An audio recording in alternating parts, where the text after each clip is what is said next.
Professional wrestling is the one true sport. Other sports have their share of intense, dramatic moments, but nothing can compare with professional wrestling.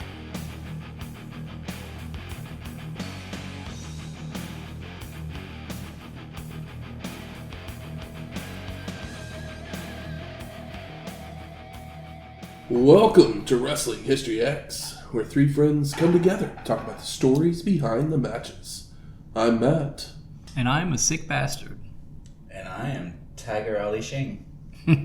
Welcome to episode 332, WWF Monday Night RAW. You sick bastard.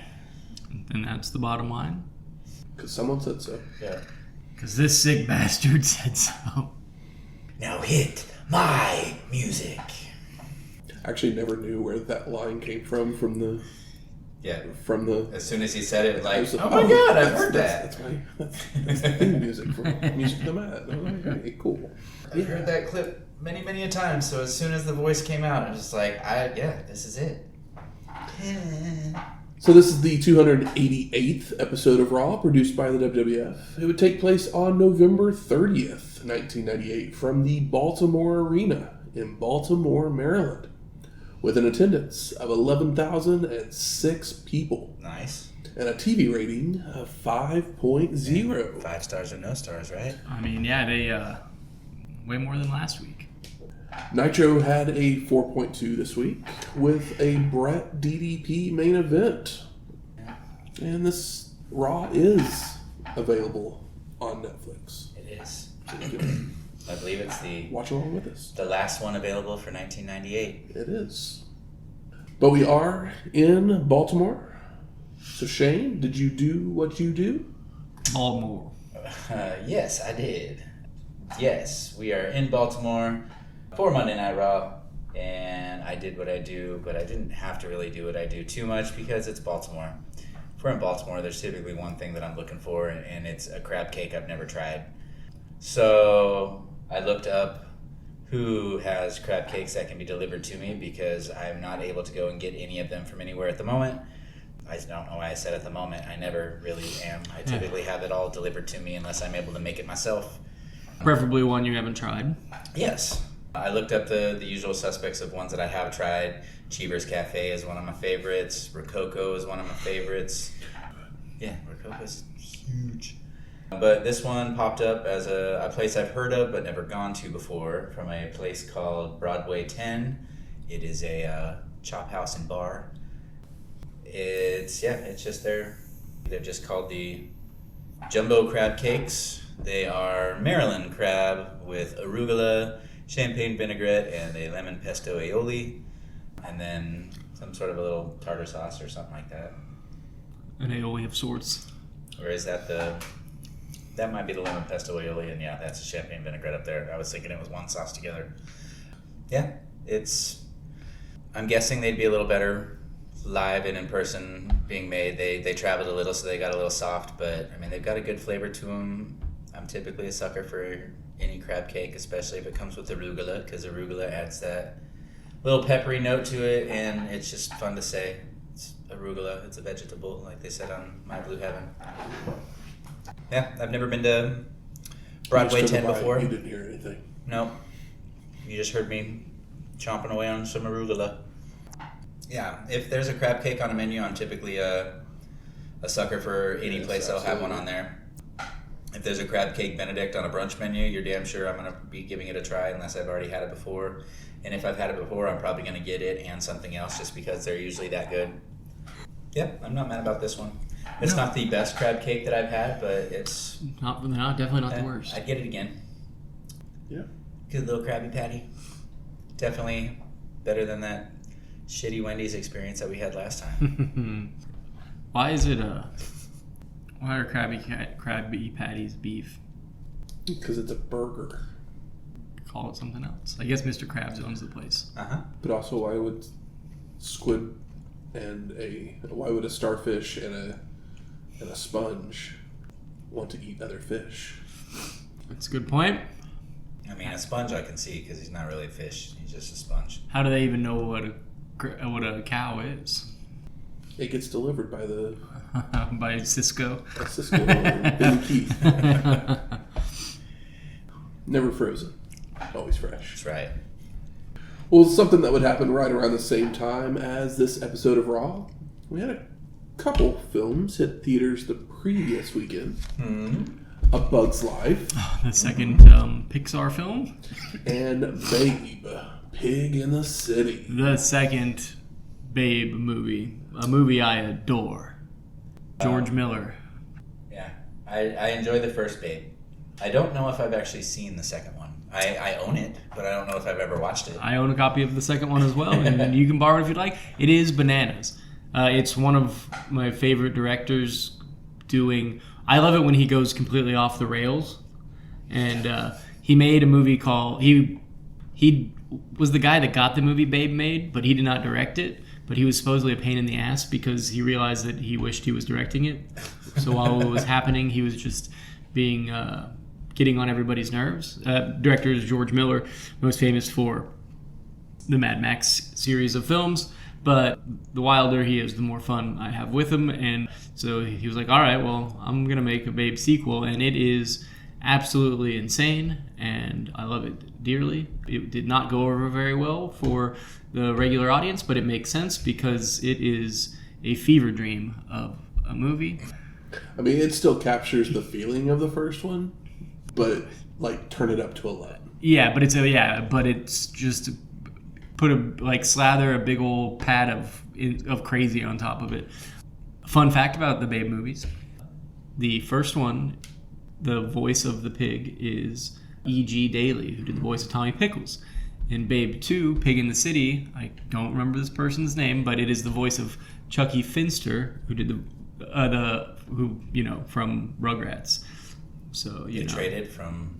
Yeah, they were like, CG Daily was busy or asking for too much money. So CG, not CG. Yeah. So they got the voice of Chucky Finster to do Babe 2, Pig in the City.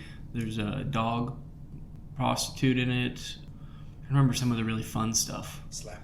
A slapper. A dog that's dressed like a slapper. Yeah, it's just absolutely bananas. And I implore anybody, if they want a good crazy 90 minutes, if you're smoking the devil's lettuce, or you just want to laugh at the pure absurdity of it, it's not the worst way to spend your time. Bug's Life, I haven't seen since I saw it in the theater. I was more of an Ants guy. Christine Cavanaugh was the original voice of Chucky. Okay, it must have been that. Who abruptly chose to retire from acting in 2001. She was replaced by Nancy Cartwright. Oh, wow. The voice of Bart Simpson. Huh. She made enough money from Rugrats and Babe 2. Yes. I'm sure she probably worked on plenty of other stuff, but was like, I'm out. I mean, I know we kind of discussed The Bug's Life whenever we talked to Ants a few weeks ago. Mm-hmm. And I was always more of a Bug's Life guy because couldn't stand Woody Allen. With Bug's Life, I don't remember. I remember some of the songs, but I don't remember much of the plot at all. I just remember seeing it in the theater. But Ants played on TV a lot too, which is one of the reasons I've seen it so much, and probably another reason why I like it. Basically, some grasshoppers try to take over the colony, and the main character gets a circus troupe to become his backup to warrior bugs to defend the nest, I guess. I do remember playing in the old era of demo discs for PlayStation 1. I remember playing the Bug's Life demo a bunch because it was on one of those demo discs that they would give you in magazines. It's just blowing my mind looking at this cast again because these are the names. The first two I don't recognize as much: John Lasseter and Joe Ranft. Lasseter's the director. Oh, okay. Well, it says Harry the something, so... Yeah, I mean, he always does a cameo in the movies. We've got Dave Foley, Kevin Spacey, Richard Kind, John Ratzenberger, Bonnie Hunt, Brad Garrett, Julia Louis-Dreyfus, Dennis Leary, David Hyde Pierce, Edie McClurg, Ashley Tisdale, Phyllis Diller, Madeline Kahn, Roddy McDowell, Hayden Panettiere, a shit ton of recognizable I think this is Madeline people. Kahn's last role. Oh, really? Yeah. David L. Lander. We got David Lander in there. Squiggy himself. He's just further down, probably. Okay. I guess she had like one more movie coming out after. David Lander. Christina Milian. She just did the voice of female ants. That's what her credit was. It's like Travis Tedford, old Spanky McFarlane from the Little Rascals movie was a voice on here as well. Damn. I love Kimberly Brown. John Ratzenberg has operas. the craziest Google Cast photo for A Bug's Life. It is very funny. He looks like he's constipated. It was Roddy McDowell's final film because he would pass away before it came out. But yeah, Bug's Life I feel like doesn't really get talked about as far as Pixar movies go. Because it's obviously not as good as Toy Story. I mean, a lot of it, I think, one. is just because Ants and it came out at the same time, so it kind of gets lost in the shuffle a little bit. Yeah. I mean, two movies that are kind of... Baby Pig in the City is way more lost than A Bug's Life, I'd imagine. But... Nominated for one Oscar. Oh, Randy Newman and the music. Yeah. Oh, wow, they ran him back immediately after... I guess after Toy Story being that big of a hit, they're like, fuck it, bring Randy in here. I mean, it's Lasseter who directed Toy Story as well, so Yeah. just brought back a lot of his... A lot of people that made it work. You know it's really great. But there's not a sequel? No, that it's relating to Randy Newman more than anything. But the Randy Newman, I believe it's Will Sasso, Mad TV skit, is incredible. So... I don't highly suggest anybody look it up. Just him as Randy Newman writing songs for movies. He writes one for Star Wars. It's very funny. Hold up here. Let me find one little common thing here. So, Bug's Life, Randy Newman nominated for Best Original Music Comedy Score for Bug's Life, 1999 Oscars. Then he's also nominated that same year for Best Song for Babe Pig in the City. Wow. That's pretty crazy. For the song That'll Do. Dang. Interesting. Go Randy. Yeah, I believe that the wife is in the movie a lot more in the second one. It's been a while. It's been a couple of years since I watched it. Oh, yeah. The wife is definitely in the movie more. Yeah. Maybe I'll have to make a Randy Newman Spotify playlist. All of his songs from children's movies. Let's see. Randy Newman Oscar noms. Let's find out what you got on here, Randy Newman. Anything before Toy Story? All right, let's go back to the very beginning. I'm very curious now. Forever to load because he has so many nominations. The guy craps songs out like he has Alright. IBS. 1982 nominee, Best Music Original Score for Ragtime, and Best Original Song for Ragtime, also nominee, obviously. 1985 nominee, Best Original Score for The Natural. Best Original Song nominee for Parenthood in 1990 for I Love to See You Smile. 1991 Original Score nominee for Avalon. 1995 nominee Original Song for The Paper, Make Up Your Mind. 96 Original Music Comedy Score for Toy Story. 96 also for Original Song You've Got a Friend in Me. 97 Best Music Original Musical or Comedy Score for James and the Giant Peach. 99 Best Music Original Dramatic Score for Pleasantville. Also 99 Original Musical or Comedy Score for A Bug's Life. Best Music Original Song Babe Pig in the City, 99 for That'll Do. So 3 that year, good lord. Toy Story 2 Best Original Song When She Loved Me, 2000. 2001 nominee for Meet the Parents, Original Song A Fool in Love.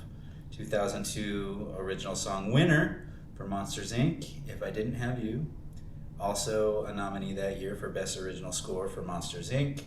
2007 Music Written for Motion Picture Original Song Our Town for Cars. 2010 So half of his career is Pixar. Yeah, Princess and the Frog for Best Original Song Down in New Orleans. Nominee also for Princess and the Frog Original Song Almost There. 2011 winner Best Achievement or Best Written Motion Picture Original Song We Belong Together for Toy Story 3.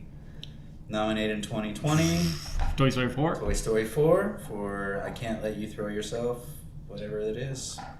And then 2020 also for Original score for The Marriage Story. Oh, weird. 22 Oscar nominations. And Wait 2 till wins. wait till Toy Story 5 comes Right. out. What a great career. Go Randy.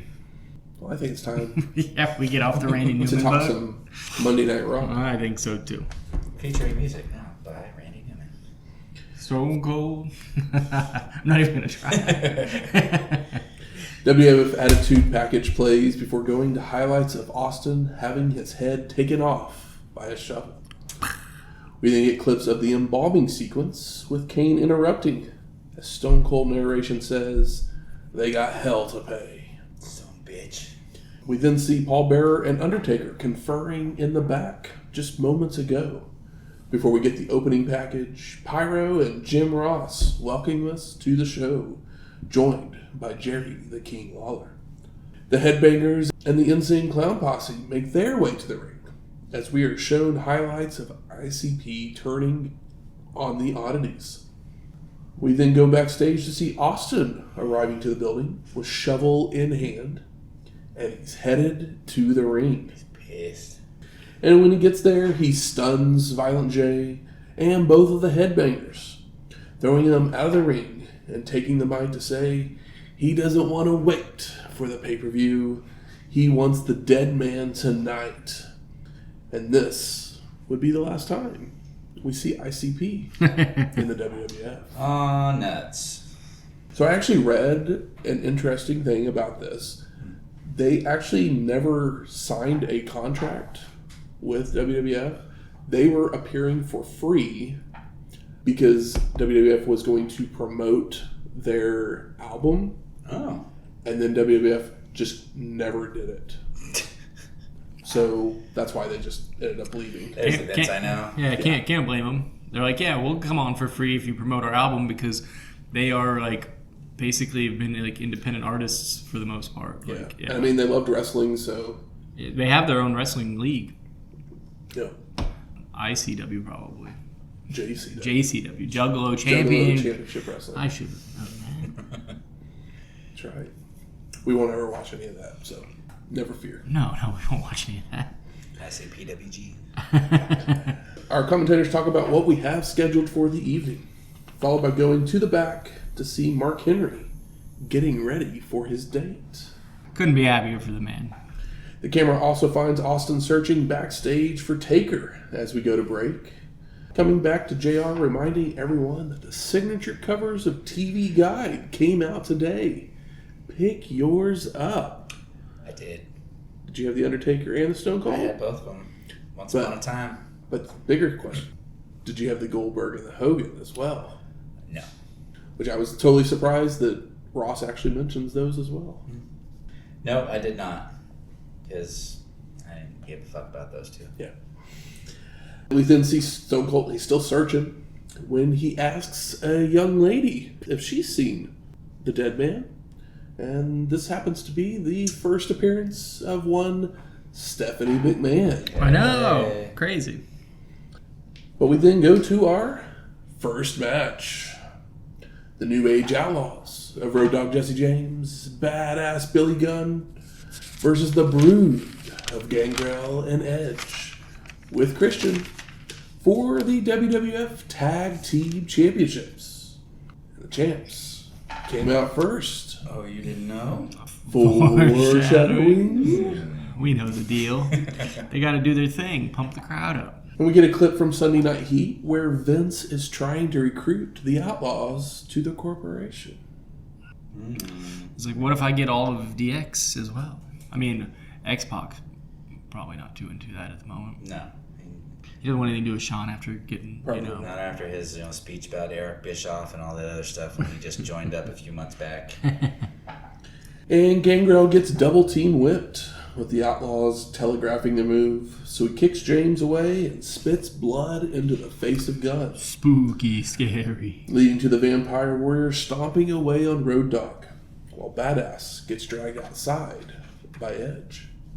And Gunn returns to attack Gangrel from behind to allow James to whip the Vampire Warrior to a corner, bouncing back for an attempted hip toss, only for Gangrel to counter it into a side Russian leg sweep for a 2 count.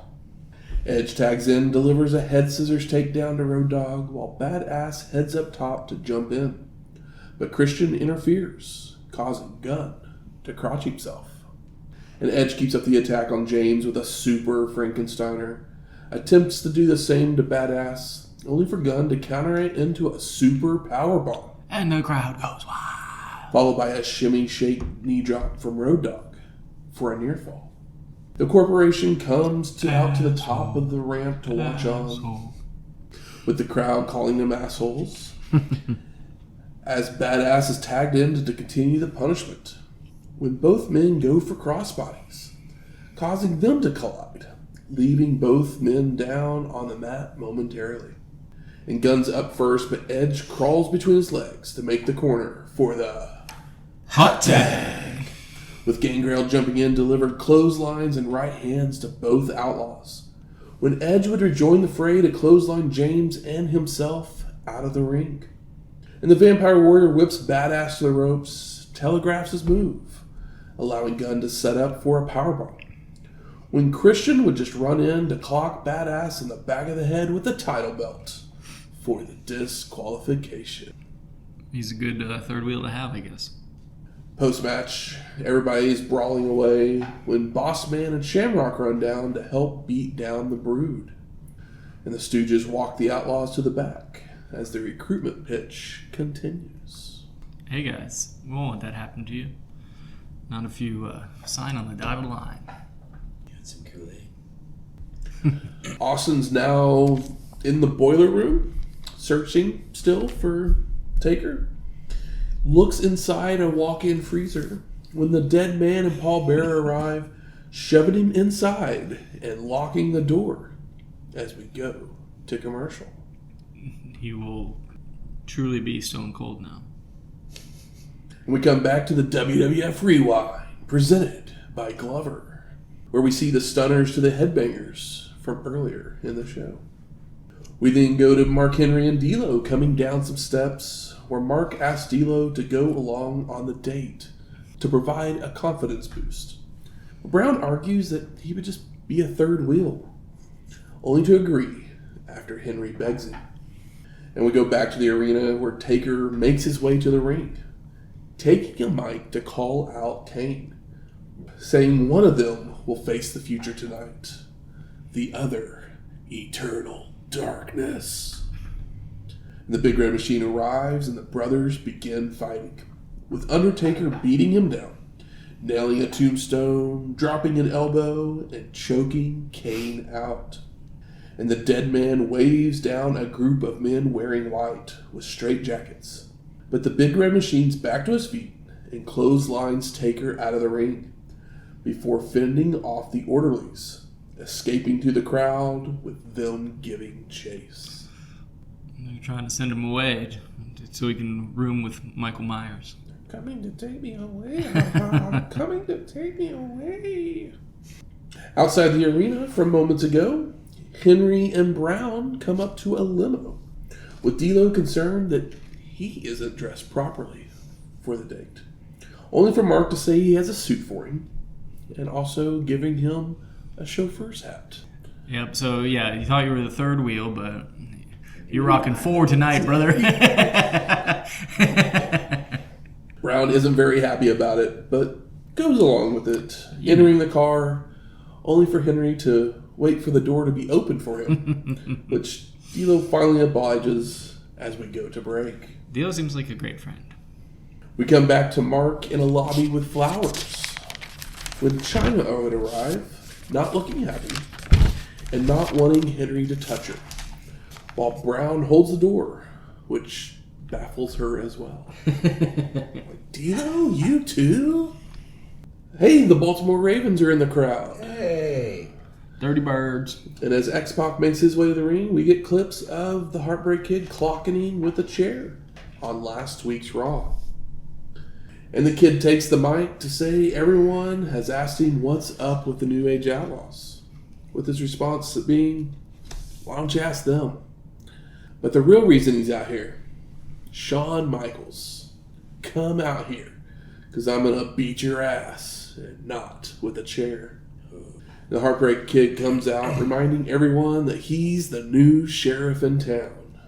And if he wanted crap out of X-Pac, he'd pick it out of his teeth, as he's faced bigger guys in a stool. So if the kid even looks at him wrong, he'll be sent down to the money pit in Atlanta. Pretty funny line. I don't know what the obsession with poop is, but... Yeah, and then I can't remember what You- D'Lo said, or not D'Lo, Yeah. X-Pac said something about a stretched anus or something. Oh, yeah. That's true, too. Shawn continues that X-Pac is all revved up. So tonight he's going to give him a match with Ken Shamrock for his WWF European Championship. Before saying, "Somebody hit my music." And the DX theme comes on, with Michael saying he was DX before DX was cool, and leaves to the back. How do you make yourself sound uncool? By saying that, Shawn. Well, also, if you take him literally, if he says he was DX before DX was cool, does that mean he Not wasn't cool? No. Yeah. Because he fought with Sergeant Slaughter, and then DX became cool. That was Triple H. Well, I mean, it was both of them. They had the little, the little spit goggles. Yeah, that's and- true. Yeah, it took a 2-on-1 rivalry with Sergeant Slaughter for DX to become cool, unfortunately. But nobody remembers that. No. Until, yeah, I mean, Well, that's I didn't even what I said. remember that, and we watched it pretty recently. We go back to the date where the limo has arrived at its destination, with D'Lo opening the door for our couple to get out. And China takes the flowers, but calls Marc out for the $1.99 price tag. Followed by them making their way into the restaurant, with the crowd outside yelling, "Oh yeah!" as they walk past. Everybody's happy for Mark Henry. And we go back to the boiler room, and the freezer door is open. Dun, dun, dun. He escaped. He used up a French fry to pick the lock. And the commentators are wondering where Austin is as we go to commercial. We come back, and there was something edited out of the show on both the Netflix version and the Surfing the High Seas version, if needed. It was part of the date where Henry orders Perrier, but he mispronounces it, so China corrects him. Marc then begins singing "What's Going On" by Marvin Gaye, and I assume that's probably why it's edited out, because they don't want to pay for the rights of that. Why not? But the funny part about it is, if you know about What's Going On, It's not a sexual it's a song about Vietnam, Yeah. not about love. Yeah, he's supposed to be doing sexual healing. Yeah, exactly. Not what's going on. That's the joke. That's very funny, but I assume they cut it because he was singing a Marvin Gaye song. Yeah, that's what I assume as well. Yeah. That's a bummer because I love all this stuff. I know it's corny and silly, but Mark Henry is charming and pulls it off well, and yeah, he's really good at this. So we actually do come back to our second match, Goldust versus Jeff Jarrett with Debra McMichael. Debra. And we get clips of Double J smashing a guitar over the Golden One's head from a few weeks ago on Raw, before Goldust would get some revenge by attacking Jarrett backstage. And Owen Hart has come out to join the commentator's booth, with Ross saying he has claimed to have retired, with Owen verifying those claims. And the Golden One knocks Double J off the apron as he tries to enter the ring, taking the fight to the floor, before rolling Jarrett in to hit an atomic drop, only for Double J to answer back with a single-arm DDT. And Goldust avoids a dropkick and goes for a monkey flip, which Jarrett counters with a falling fist. The Golden One moves in time to deliver a curtain call for the pin. And no, Debra places Double J's boot on the ropes. Damn it, Debra.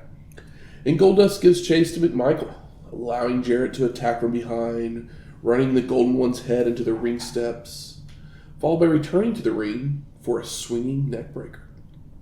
And Double J attempts a hip toss, only for Goldust to counter it into a backslide for a 2 count. But Jarrett responds with a clothesline that gets a near fall. The Golden One's then sent to the ropes with Double J telegraphing his move. So Goldust slides under him for an uppercut and a running bulldog for a 2 count.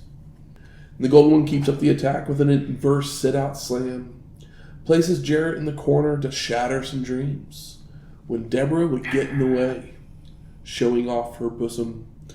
So Goldust does some showing off of his own. All of a sudden, Owen leaves the commentary booth and jumps in the ring, attacking the Golden One, with the ref calling for the disqualification. Post-match, the Blue Blazer runs down, celebrating with Hart momentarily, only to clothesline him down, followed by a leaping shoulder tackle. The Blazer then removes his mask to reveal Steve Blackman, before returning to beat down Owen more when officials arrive to break it up. When he takes off the mask and reveals himself, Steve Blackman, he has a smile on his face, which felt so... Not Steve Blackman? Yeah. It's like a scene in Addams Family Values where Wednesday smiles. But it's Steve Blackman, just him with a smile on his face. Just felt, it's like, he looked nice. He looks nice with a smile on his face. But it's just crazy that's just... His whole thing is, I wear black trunks and I look like an ass kicker, but I always get pinned. So he has nothing to be happy about. But so this caught me off guard. We go to Austin walking backstage, again searching for Undertaker with the shovel. And we get split screen to see the Dead Man and the Orderly searching for Kane as we go to break. Coming back to our PlayStation Slam of the Week, where we see Al Snow giving Ken Shamrock head during a match last week on Raw, leading to Mankind retaining the Hardcore title. So we go to our third match, Big Boss Man with Shawn Michaels versus Mankind with the Job Squad of Al Snow, Bob Holly, and Scorpio for the WWF Hardcore Championship in a ladder match. 2 big boys, 1 medium ladder. And the Heartbreak Kid beats the Squad at ringside to send them to the back, when Boss Man would attack from behind, but Foley counters by tossing him into the ring steps and cracking him with the ladder several times.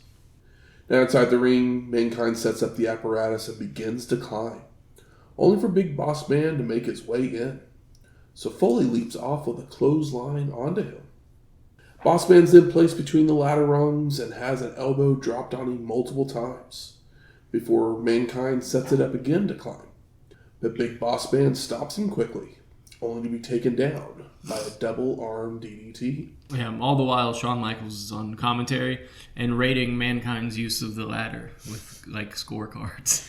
Because he's like, I've done that before, blah, blah, blah, because just adding to the, heel persona. Yeah. Foley makes it to the top, but he can't quite get hold of the dangling belt. Or he's waiting for Boss Man to get up. Yeah. That's the issue with ladder matches a lot of the time. And Boss Man pulls him off to the mat, placing the ladder against a corner, which he then throws Mankind into. Big Boss Man then sets the apparatus up, working over Foley some more, before making the climb himself. 10 points. Which Foley meets him there for the 2 to slug away. Mankind has Boss Man teetering, so he pulls out Sacco and applies the claw, causing Big Boss Man to fall to the mat, with Sacco still in his mouth. But he's right back up to slow Foley, only to be kicked down once again. And Foley goes to grab the belt when The Rock runs in, dumping the ladder, sending Mankind crashing into the ropes. Rocky then sets the apparatus up with Boss Man climbing, when Foley would go low on The Rock, followed by pulling Big Boss Man off the ladder and looking to climb himself. But The Rock knocks Mankind off again, delivering a rock bottom, which allows Big Boss Man to climb and grab the belt for the win. And new! I thought that I just had the next pay-per-view is called Rock Bottom, right? Mm-hmm. Yep. When Austin comes out earlier, he does not say the name of the pay-per-view. He says in 13 days, because I'm pretty sure he doesn't want to acknowledge that the pay-per-view's called Rock Bottom, which I was like, oh, I noticed it as soon as he said 13 days. I was like, I know exactly why you said 13 days, you clever bald son of a bitch. Post-match, the Heartbreak Kid gets in the ring to congratulate the new champion before using the nightstick to get some shots in on Foley as well. Beating a man when he's down. We then see Paul Bearer and Undertaker in a parking garage. And Paul says he has found Kane as we go to commercial. Coming back to the two brothers brawling it out, throwing each other into tables when the Big Red Machine's laid out by a chair shot. Yeah, they're in like an empty conference room with the lights out. And Bearer pulls out a body bag with the dead man telling Paul to go find the orderlies while attempting to get Kane into the bag, saying it's for his own good. When Austin comes out of the shadows to break a shovel over Taker's head, laying him out as well. We then go to our fourth match. Marvelous Marc Mero versus Duane Gill with the Pasadena Chargers.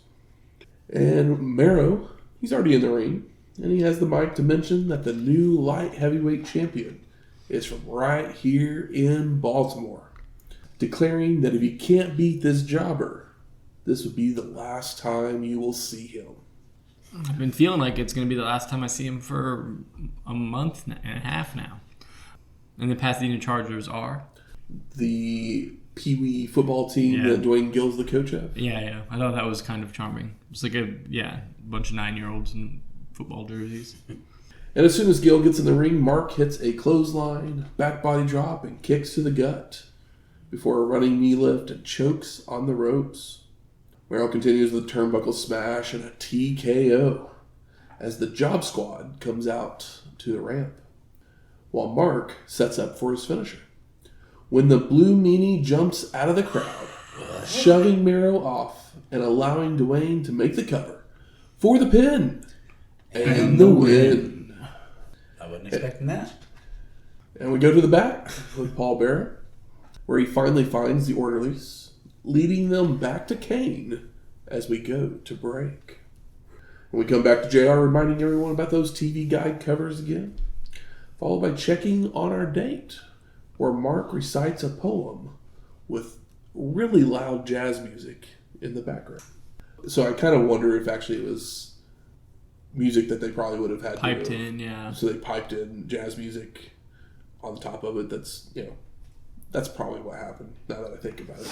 It is a bar, though. But the poem, a slow song doesn't mean anything. A slow song doesn't mean nothing without a woman in my life. Like the soul in church voices that make people shout. I like Luther. I like Freddie. I like Aaron Hall. And I like Teddy. But a slow song don't mean nothing with a woman in my life. I like the whole Luther thing, but the rest of it just grammatically kind of makes no sense. Yeah. It's definitely the worst one that he's had so far. Yeah. Henry then raises his glass for a toast with China downing her champagne or wine or whatever it was. She throws it back. When Marc says, you know what happens after dinner? No, not that. Dancing! With China reluctantly agreeing. Well, she gives him a look and then shrugs, which is kind of cute, where she's being obviously moderately charmed by just how nice and kind of naive this guy is. So we go to our fifth match. X-Pac versus Ken Shamrock with Shawn Michaels. X-Pac looks pissed. For the WWF European Championship. And that's why he's pissed. And the champ came out first. Foreshadowing. Where's it going to be Kenny Two Belts? They might be. And the kids knocked down immediately with right hands, hard whips, and back elbows for a body slam and kicks to the gut when X-Pac bounces off the ropes with a leaping clothesline to answer back.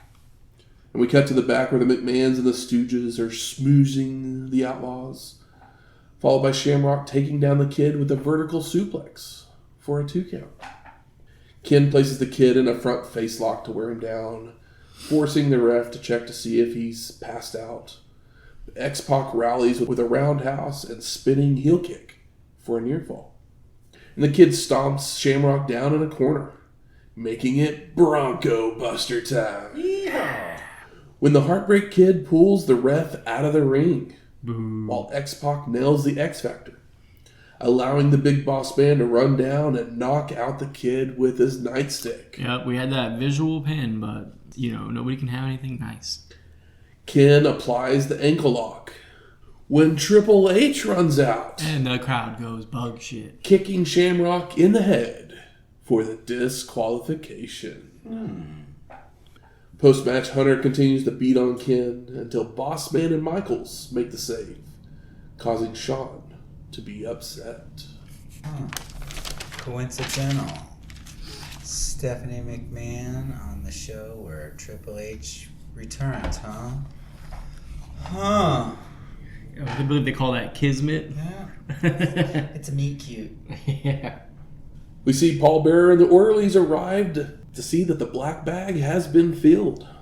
So they roll a gurney in to take it away to the nut house as we go to commercial. And we come back to our date where Henry's boogieing down. China finally loosens up a bit, only for Marc to need to go to the restroom. So he leaves, and a trio of guys come over and act like idiots, with China just telling them to get lost. They call her a bitch, so she hits one of them before Henry has made his way back to destroy the other two as well.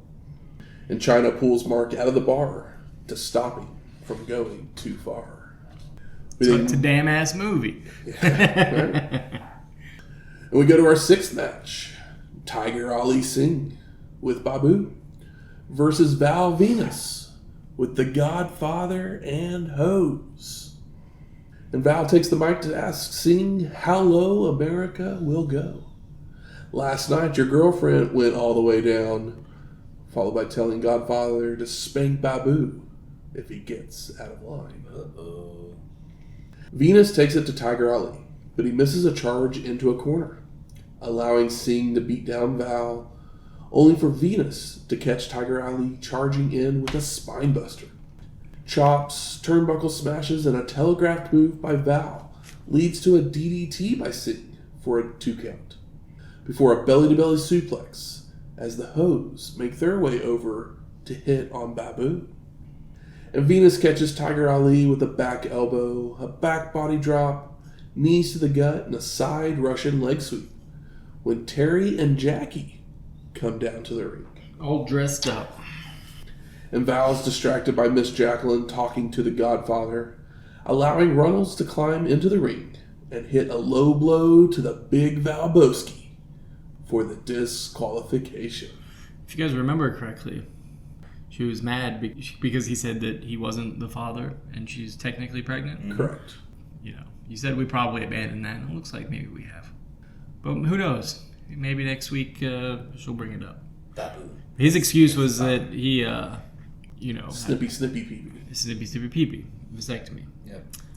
Post-match, the ladies give each other a high five and lead to the back, while the Hose return to the Godfather. When the Acolytes, Bradshaw and Farouk, come out and attack Singh and Babu, with the big Texan powerbombing the manservant, followed by whipping Tiger Ali into a lariat from the former militant, as their manager Jackal looks on. I know, I was like, I do not remember Jackal being part of this, but hey. And Farouk also delivers a Dominator to Babu before officials can calm the situation. And we haven't seen Jackal since Survivor Series 97, episode 281. Good for him. Paul Bearer is outside the arena and he watches the ambulance leave, waving at it goodbye. And when the shot pans out, it actually goes into a monitor that Austin and Kane are watching. I mean, this is pretty high-level shit for WWF where it zooms out and then backwards from a monitor behind the shoulders. I know, I was like, this is the best camera shot I've ever seen them do, probably, as far as produced camera shots. And our two guys are having a good laugh as we go to break. We come back to a clip showing the same scene, followed by Shane McMahon coming out to the ramp with mic in hand, wanting to talk about Sable and how Vince made her a superstar before calling her out. And Sable comes out and she's modeling the WWF perfume cologne that they had. Attitude. Full of attitude. Attitude for man. When Shane asks to smell what she's cooking, getting really close and even looking down her shirt, so she sprays him in the mouth and leaves, which McMahon tries to play off by saying it also makes for a wonderful breath spray. Yes. Money shot. Did you guys ever have WWF Attitude cologne? No. I bet it smelled like fucking gasoline. Probably. So we go to our 7th match. Al Snow with Head versus The Rock for the WWF Heavyweight Championship. And Snow ducks a clothesline and hits a back elbow to begin working over Rocky with clotheslines, an enziguri, headbutts, and a vertical suplex for a 2 count. And Al continues with strikes when a reversed whip leads to a DDT by The Rock for a near fall, before throwing Snow to the outside, where Rocky attempts to slam his head into the announce table, only for Al to block and reverse. Snow with a body slam on the floor and tries for a moonsault off the barrier, but Rock avoids and clotheslines Al, followed by taking the fight back into the ring for several more clotheslines that get a 2 count. Rocky whips Snow to a corner, only for Al to slide out to avoid the turnbuckle, turn and go for a clothesline, which The Rock ducks, causing the ref to take the blow. Ref bump. And Snow is dropped with a rock bottom, with Rocky setting up for the elbow. The corporate elbow. But he changes his mind and pulls Al out of the way, grabbing Head and delivering the corporate elbow to it instead. It's lame, but it's kind of funny. Yeah. It's electrifying. Adjacent. Yeah, I was like, I don't know about full on electrifying. But The Rock then picks up Head to use as a weapon, only for Snow to duck, kick his compadre out of the champ's hands, and give Head to Rocky, making the cover for the pin. And no, the ref is still out. maybe if he was better at giving head. True. Big Bossman and Shamrock run out, distracting Al, who turns around right into another rock bottom for the pin and the win. Post-match, Mankind runs out to brawl with the corporate goons, while Rocky beats down Snow. And the Job Squad comes out to even the odds, I had a feeling he'd do that. with The Rock just walking to the back, leaving everybody else to brawl, until Foley chases him down, dragging him to the back. We then go to the back where Paul Bearer's all giddy that he's gone. But he's looking for the Undertaker when Austin arrives, scaring Paul and grabbing him, telling Bearer to open the door if he's looking for the dead man. And Paul opens the walk-in door to reveal Kane standing there, leading to Stone Cold and the Big Red Machine dragging Bearer away as we go to commercial. But we come back to our unlikely pair bringing Paul to the ring, where Austin takes the mic to call him a dumb bastard, wanting to know how he feels knowing he sent Taker to the crazy house, and how he can't save his fat ass, before asking for a beer because he's thirsty. And Stone Cold continues by asking the crowd if they want to see Kane beat Bearer's ass, which they respond in the positive, of course. But Austin stops the Big Red Machine momentarily, as that's not good enough. And Stone Cold brings up the gas can, telling Kane to go get it, only to stop him again, bringing out a pair of scissors, with Austin cutting Paul's shirt open, acting like he's going to stab him, but instead has a better idea, telling the Big Red Machine to help carry Bearer to the back. and they head outside of the arena, where Kane opens a manhole, and the pair begins to stuff Paul into it headfirst, closing the hole back up, Stone Cold flipping it off as JR says his goodbyes, and we fade to black. Can't believe that found a manhole that Paul Bearer could fit down. I'm also like, they put him down head first. Yeah, I'm just like, how is he? I'm like hoping they put something down there for him. Yeah, they must have put like a mattress or some foam down there or something. Some sort of scaffolding or something like that to where he only has to drop down like 2 feet and land on something. Yeah. Oh yeah, that makes sense too. It's like, oh, we just put a metal table down there, so he's just like. I mean, obviously, be on feet first, and he could just climb down the ladder and be fine. But they put him down head first. I was just like, oh. If we down feet first, it would have looked stupid. And even though we were on Netflix, we can still get some extra attitude as Austin returns to the ring to retrieve his beer when The Rock arrives to attack from behind, smashing the can across Stone Cold's head. And they head into the ring where Rocky stomps away in a corner, only for his whip to be reversed. The Rock catches Austin going for a clothesline into a rock bottom, which Stone Cold escapes with elbows and nails a stunner. So Austin then celebrates and poses for the crowd, drinks some more beer when he sees Rocky getting up. So he delivers another stunner to the champ, and drinking some more beer until he leaves to the back. And Rock finally recovers and takes the mic to remind Baltimore that he still leaves as the world champ. When Stone Cold would make his way back down to grab the last beer from the cooler, entering the ring and taking the mic himself. And Austin says, the title's not on the line, and I've already beat your ass. All I'm out here to do is offer you a cold beer. So drink one with Stone Cold. Austin pops the top and hands it over to The Rock, and they both drink. When Rocky goes for a clothesline, only for Stone Cold to duck and hit another stunner. Send the crowd home happy. Austin again celebrates and poses for the crowd, dumping the beer onto The Rock, followed by going up the ramp. When Shane would come down to check on the champ, helping him to his feet. So Stone Cold heads back down to nail a stunner on McMahon and Rocky. And he taunts Shane when he seems to recover. So Austin raises his arm, gives him a hug, and one more stunner. What are we at now? I think it's like 6 in this segment.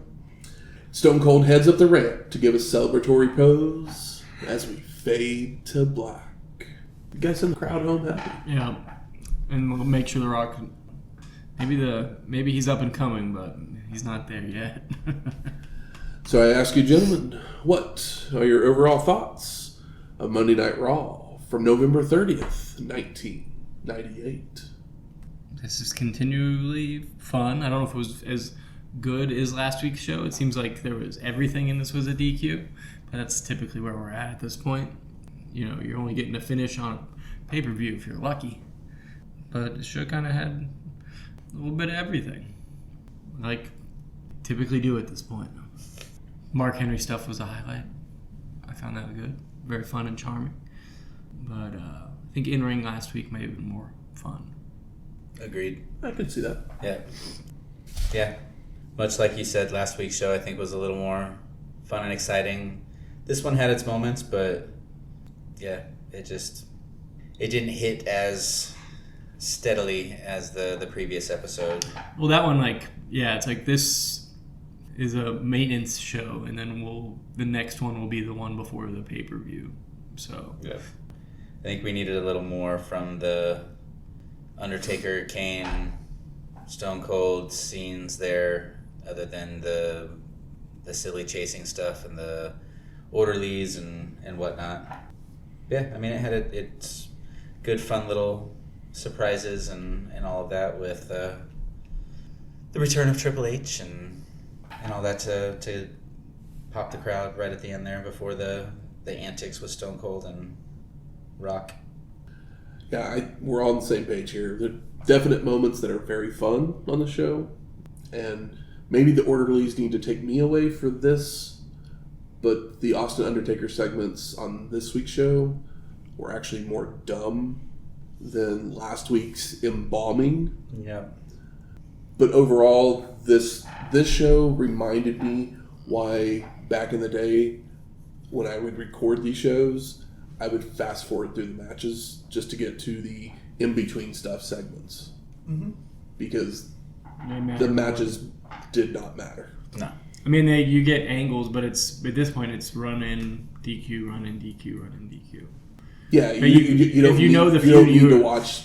If a match is 4 minutes, you need to watch the last 30 seconds to get the storyline of the match. Yeah, and if you know the feud's already been going on, you know who's going to come out or whatever. Good. Where's the smart marks at? All right. Fuck you. I think it's time we smark it up. So, what are some of the best moments of this show? I mean, all of the Mark Henry China stuff was good. Yes. It's just good. D'Lo was great for his first part of the segments. I mean, this is what we see out of Mark Henry on this show is the reason why he stayed in wrestling for so long. Yeah, because he's so likable, charismatic. We may not ever enjoy him in ring, but he's at least personable. Yeah. You just want to see him win. Whether it's maybe not in the ring, but just in life. Bye ICP. Yeah. Yeah. See you never. Or maybe. I don't know. Yeah. You say that. We'll see him again, unfortunately. Yeah, I had a feeling. They make their way down south Of course they do. for a while. Well, down south they'll pay fucking anybody. Are they gonna get into a public enemy feud? It'd be so great. That sounds right. Sounds about right. I think it becomes rock and roll versus rap versus country. I think is something that happens. Oh, that's right. Master P and ICP and what's his nuts? The Demon. Oh, that's right, the Kiss Demon. I forgot about that. Yeah. Make him say, "Oh." No. No.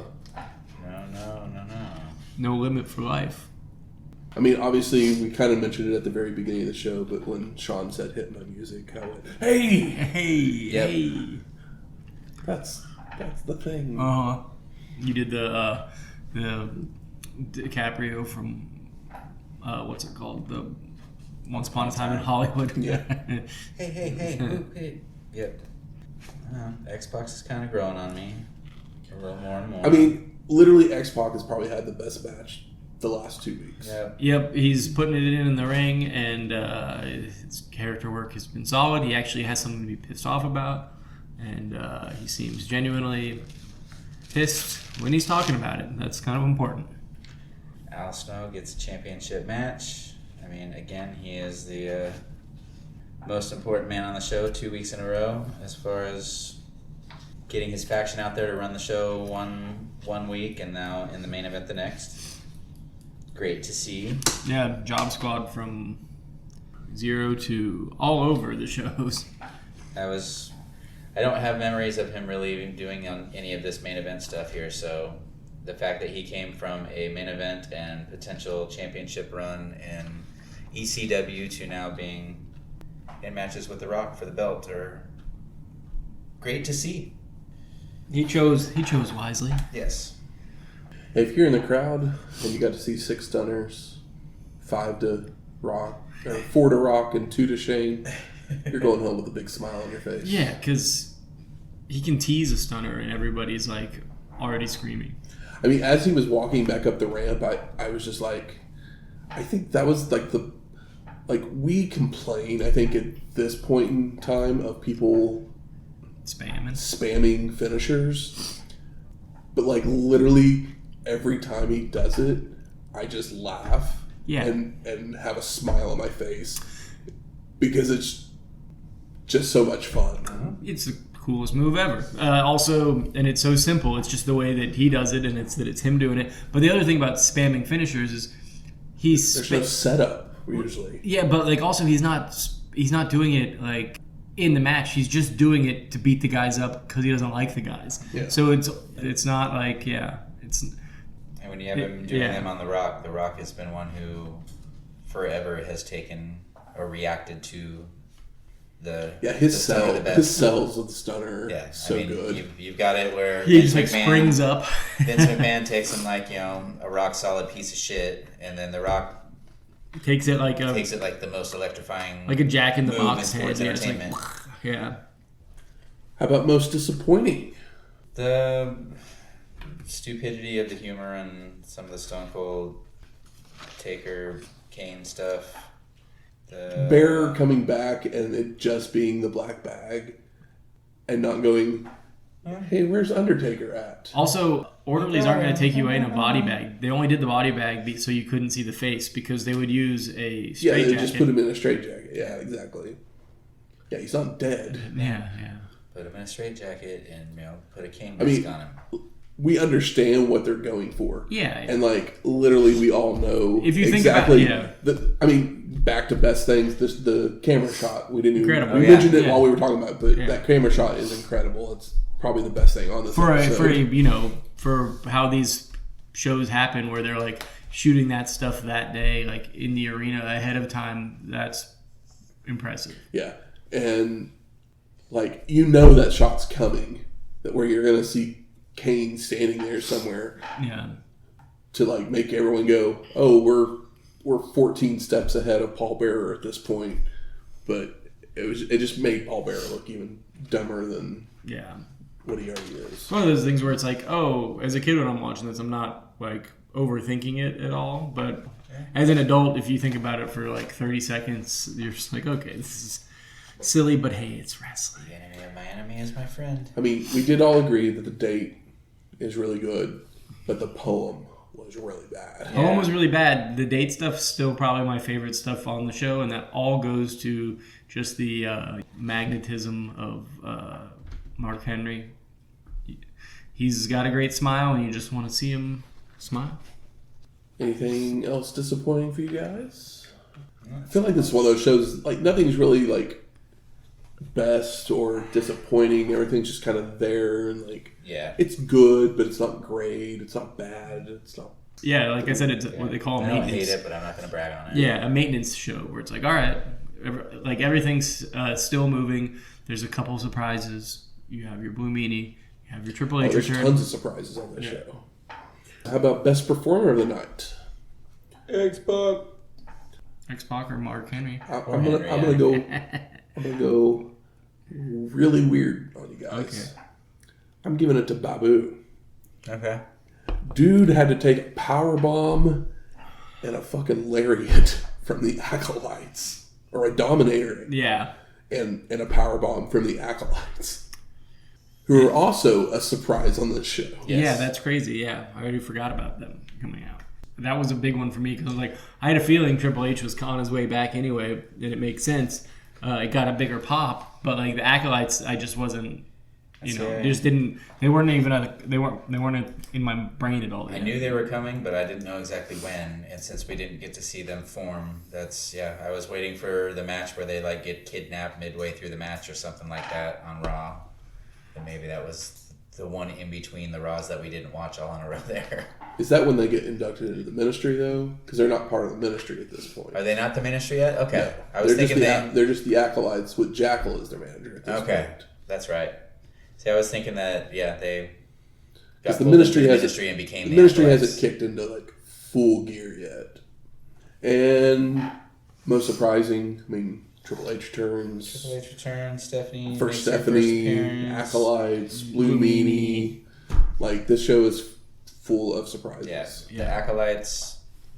Seeing Ron Simmons finally as Ron Simmons, even though they were calling him Farouk, he was out there. He was slamming people down. He wasn't a militant. He wasn't anything other than just an ass kicker that he should be.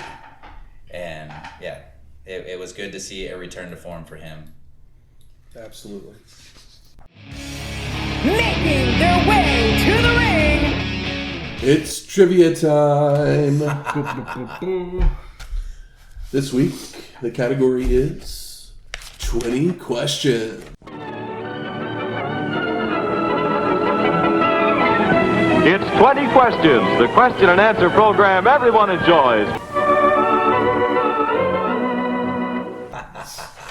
And Michael is up to bat. All right.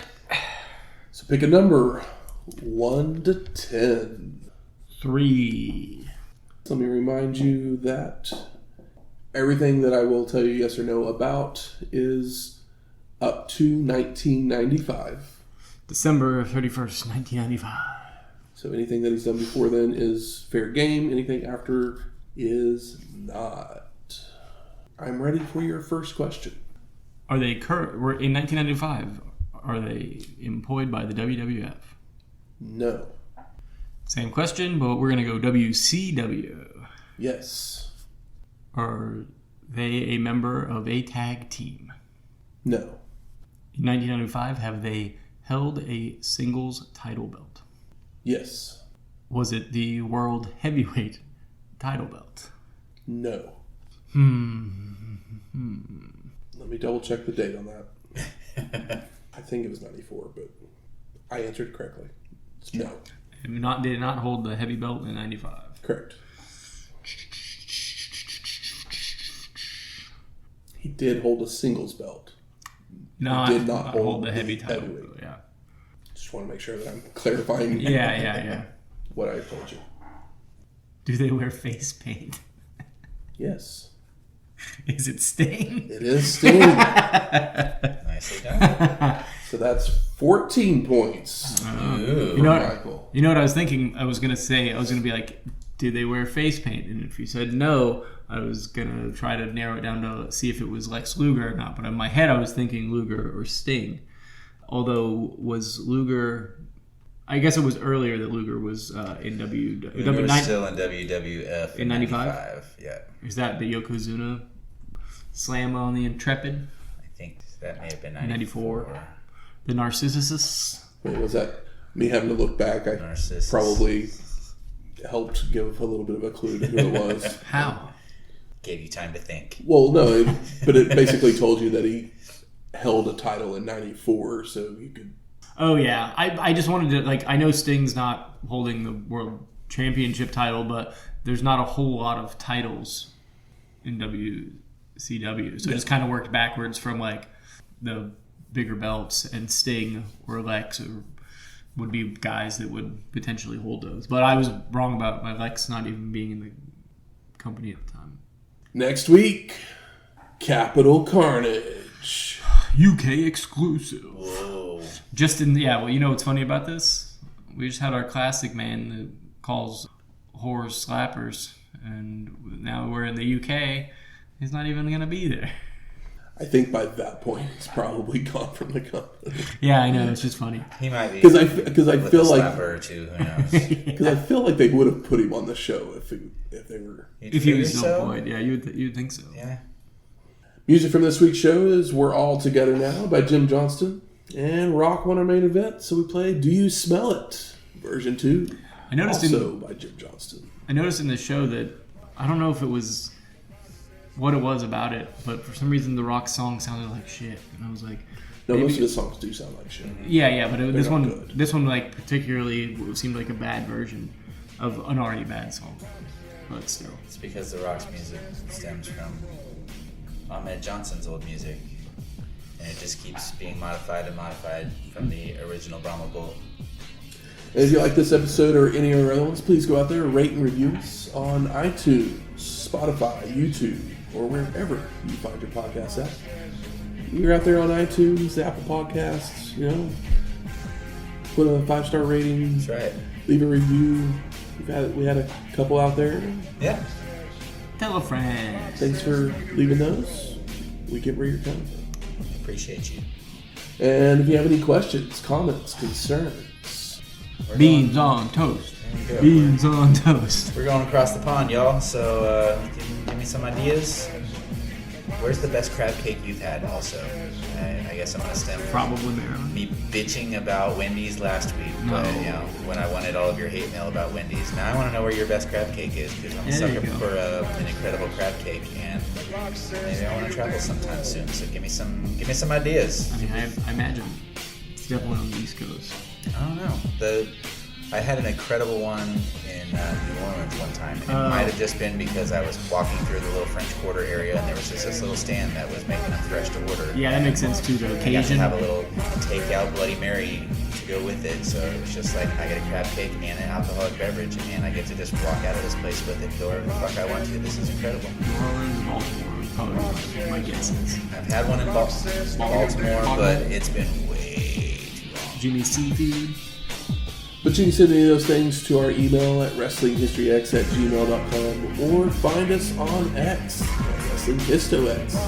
That's WrestlingHistoX. We'll talk to you next week. Laters.